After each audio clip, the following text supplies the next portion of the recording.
রাজবিদ্যারাজগুহ্য যোগ অধ্যায় ৯ শ্লোক ২৬ পত্রং পুষ্পং ফলং তোরং যো মে ভক্তা প্রযচ্ছতি তদহং ভক্তুপরিতম অশ্নামি প্রজেতাত্মন।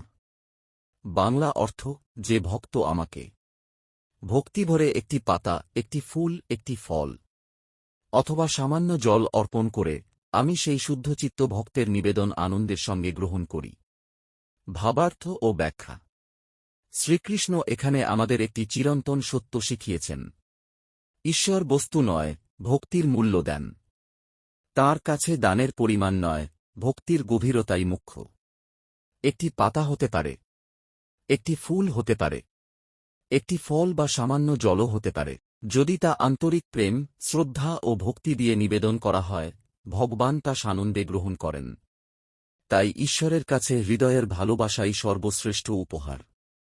জীবনের শিক্ষা। ভক্তির জন্য ধন সম্পদের প্রয়োজন নেই। আন্তরিকতা ও শুদ্ধ হৃদয়ই আসল। ছোট নিবেদনও মহান হয়ে ওঠে যদি তাতে প্রেম থাকে। ঈশ্বর আমাদের হৃদয় দেখেন, বাহ্যিক আয়োজন নয়।